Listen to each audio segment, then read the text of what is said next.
Did you know that India holds a powerful strategic weapon, not in the form of a missile, but an island group? Welcome to the Andaman and Nicobar Islands, a tropical paradise on the surface, but underneath, a geostrategic game-changer. This is India's Unsinkable aircraft carrier right in the middle of the Indian Ocean, and its importance is more critical today than ever before.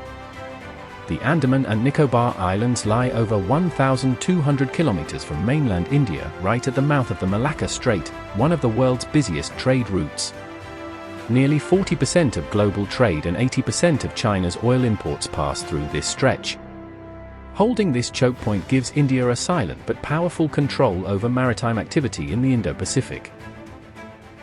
The archipelago consists of 572 islands, out of which only around 37 are inhabited. These are divided into two groups: the Andaman Islands in the north, the Nicobar Islands in the south. The capital of this union territory was earlier called Port Blair. The islands stretch over 800 kilometers from north to south, and lie closer to Indonesia, Myanmar, and Thailand than to mainland India.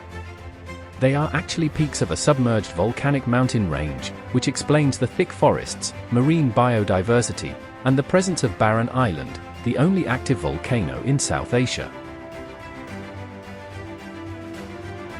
India has transformed these islands into a forward military post.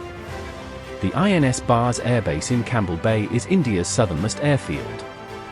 The only operational tri-services command in India is based here, involving the Navy, Air Force, and Army. With radar coverage and aircraft patrols, it keeps an eye on enemy movement in the eastern Indian Ocean. In case of a land conflict with China, India can strike strategically by choking Chinese trade through the Malacca Strait, giving these islands immense defense leverage. China's expansion in the Indian Ocean through its string of pearls, including ports in Gwadar, Hambantota, and Kyaukphyu, is a direct challenge to Indian influence. But the Andaman and Nicobar Islands give India a perfect counterweight. These islands allow India to monitor all activity through the Malacca Strait, and provide a base to quickly deploy naval power in the region. In geopolitics, this is India's silent checkmate. The islands aren't just about military power, they hold immense economic potential as well. India is building them into a blue economy hub, tapping into marine tourism, fisheries, deep-sea mining, transshipment logistics.